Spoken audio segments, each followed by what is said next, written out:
님에게 묻는다. 우리 또 선택 강의 이번에는 나는 중독인가요? 라는 제목으로 이번에 선택 강의 박정희 목사님과 함께 하게 되었습니다. 반갑습니다, 목사님. 목사님, 우리 간단하게 우리 청소년들을 위해서 소개 좀 해주시죠. 네, 안녕하세요. 저는 온누리 비전교회에서 주암청 청년부, 그리고 드림 주니어, 그리고 이교구 등등 여러 부분들을 담당하고 있는 박정민 목사라고 합니다.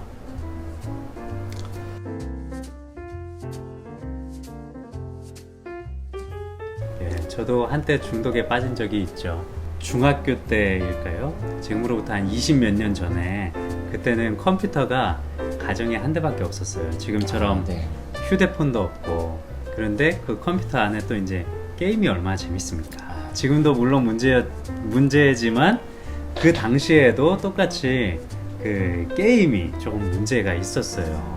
그래서 그 너무나 게임이 재밌는 나머지 그만 밤을 새고 학교에 간 적이 있었어요.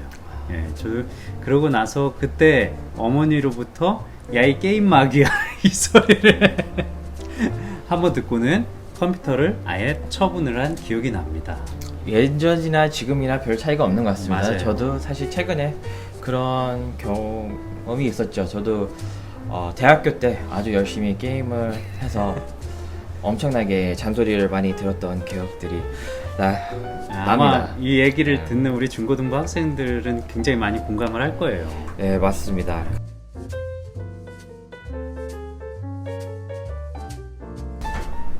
제가 한 4년 전인가 한 기사를 본 적이 있어요. 미국의 오하이오주라는 곳이 있습니다. 거기서 경찰이 그 차가 이상하게 운전하는 걸 보고 그 차를 세웠대요.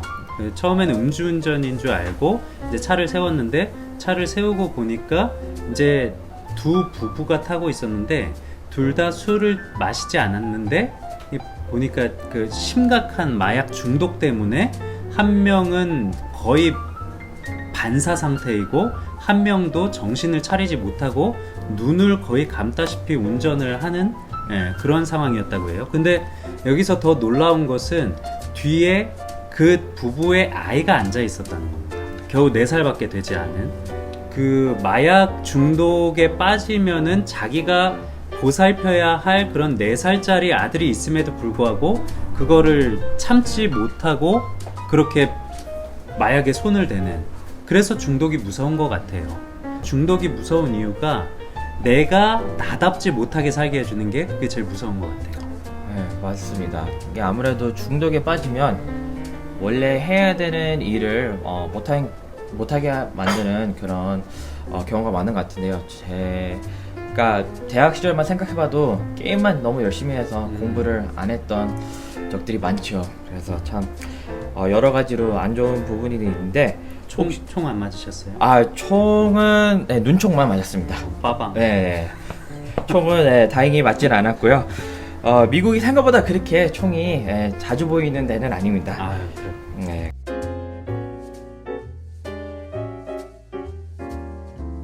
그것 말고도 뭐 여러 가지 중독들이 있겠죠. 우리나라에서는 뭐 우리 친구들이 지금 접하고 있는 스마트폰 중독, 스마트폰 중독이 또 심각하죠. 스마트폰 중독도 내가 그 일정 시간을 정해놓고 한다고 하지만 이걸 참을 수가 없이 또 계속해서 손이 가잖아요. 네.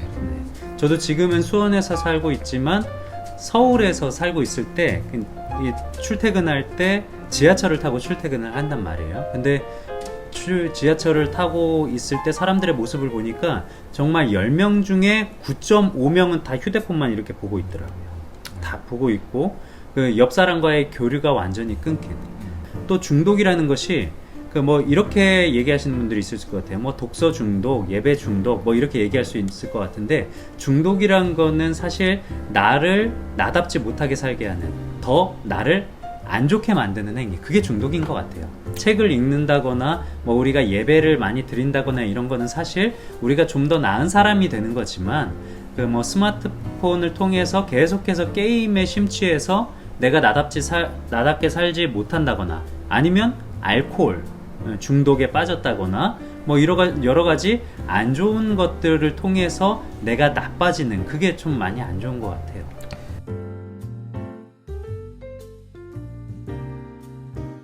우리가 그 뭔가 새로운 변화를 시도한다 했을 때 완전히 180도 바뀌기란 굉장히 힘듭니다.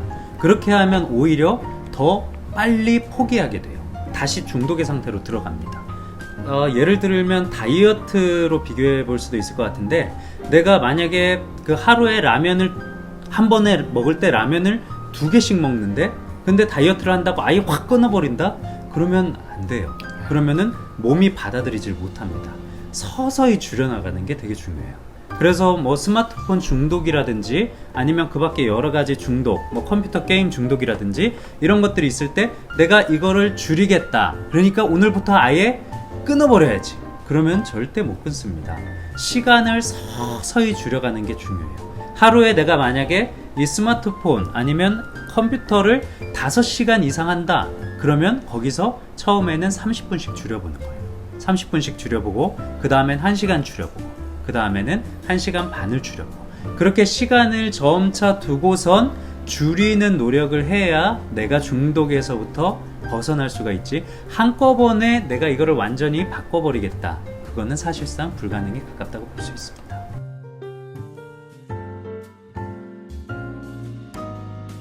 청소년 시절 땐 사실 제일 중요한 거는 그 청소년 시기에 자아가 성장하고, 그리고 다른 사람들과의 만남과 교류를 통해서 내가 건강한 자아를 가지고 이렇게 성장하는 게 중요하거든요. 그런데 중독에 빠진다는 것은 그 모든 사회적인 관계와 그 모든 것들로부터 차단시키고 나 혼자만 동굴로 파고드는 거예요. 그 시기에는 내가 다른 사람들과의 만남을 통해서 아니면 부모님과의 건강한 가족의 관계를 통해서 건강한 사람으로 이제 성장해야 하는 그런 예민한 시기인데, 무언가 중독에 빠진다 하면 그 모든 것들을 차단하기 때문에 청소년 시기에 있어서도 건강한 자아를 갖기가 어렵습니다. 현실적으로 있지 않은 이상적인 세계관이나 혹은 나만의 세계에 빠져서 다른 사람들과의 관계를 차단하기 때문에 관계적으로 보나 아니면 개인의 그런 그 심리 상태로 보나 아니면 건강상으로 보나 사실 좀 모든 부분들에 있어서 부정적인 영향이 클 수 있다고 봐야겠죠.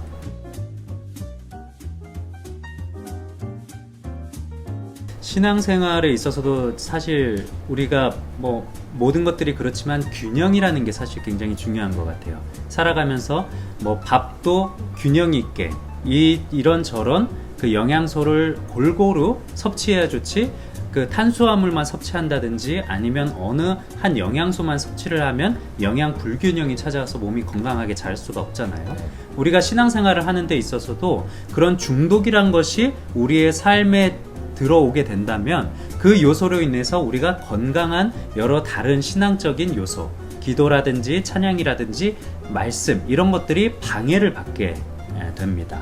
내가 좀 어느 정도 말씀 읽는 시간을 확보하고 찬양하는 시간을 확보하고 뭐 유튜브를 통해서도 찬양을 이렇게 보면서 하나님 앞에 예배를 드릴 수가 있는데, 내가 어느 한 가지 중독에 빠지면 그 모든 시간들이 그 중독의 대체가 된다는 거죠. 그래서 신앙적으로도 찬양과 말씀과 기도가 건강하게 이렇게 나를 잡아갈 수 있도록 해줘야 되는데 그 모든 것들이 무너집니다.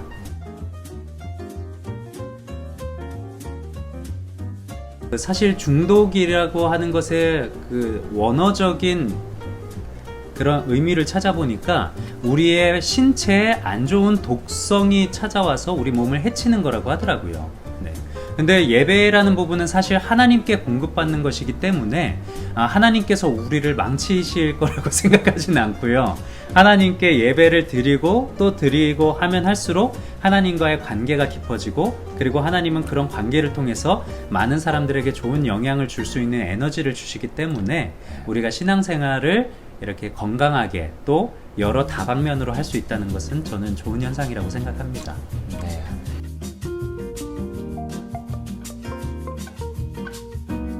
사실 얼마 전에 이제 사회적으로 굉장히 큰 이슈가 되고 또 충격을 줬던 게 N번방 사건이잖아요.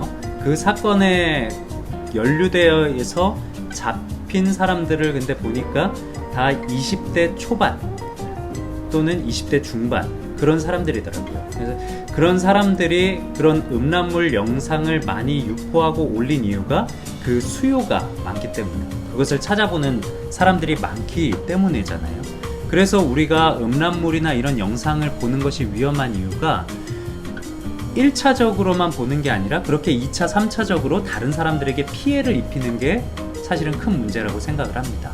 그리고 그런 음란물 영상을 보는 것이 처음에는 호기심으로 볼 수 있지만 호기심으로 끝나는 것이 아니기 때문에, 음란물을 보고 그런 것도 중독성이 있어서 내가 그것을 잠깐 보고 이제 아예 안 봐야지, 이게 아니라 계속해서 머리에 남아요. 계속해서 생각이 남고 또 보고 싶고, 그런데 그것으로 끝나는 것이 아니라 영상으로만 보던 거를 범죄로까지 이어질 가능성이 굉장히 큽니다. 실제로 성범죄자들 대부분이 다 어떻게 그런 것들을 접했겠어요. 다 음란 영상이나 음란물 이런 그 유해 매체들을 접하고 나서 자신의 그 욕구를 더 이상 참을 수가 없어서 2차, 3차적으로 그런 피해를 일으킨 거잖아요.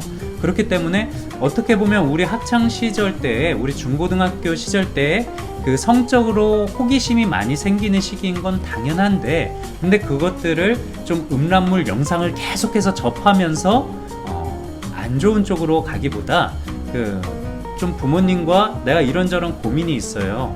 그러면서 좀 대화도 나눠보고 또 그것을 해소할 수 있는 다른 쪽으로 운동이라든지 아니면 독서라든지 아니면 건강한 다른 쪽으로 이런 욕구들을 좀 분출하고 해소할 수 있다면 우리 친구들에게는 좀 그런 음란물 영상 중독을 끊을 수 있는 그런 계기가 될 수 있지 않을까 생각을 합니다.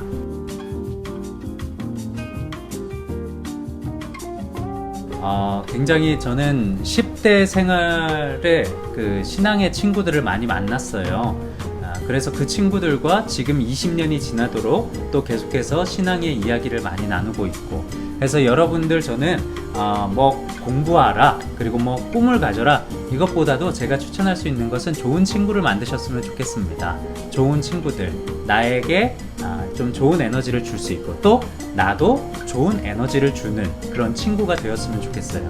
그래서 우리 친구들이 10대 때 공부만 너무 많이 해서 아무도 주변에 없는 사람이 아니라 주변에 좋은 친구들도 많이 사귀고, 그래서 10년, 20년, 30년이 지나도 내가 계속해서 신앙적인 이야기를 함께 나누면서 건강하게 신앙생활을 할 수 있는 그런 좋은 우리 중고등부 친구들이 되었으면 좋겠습니다. 네, 감사합니다. 고맙습니다.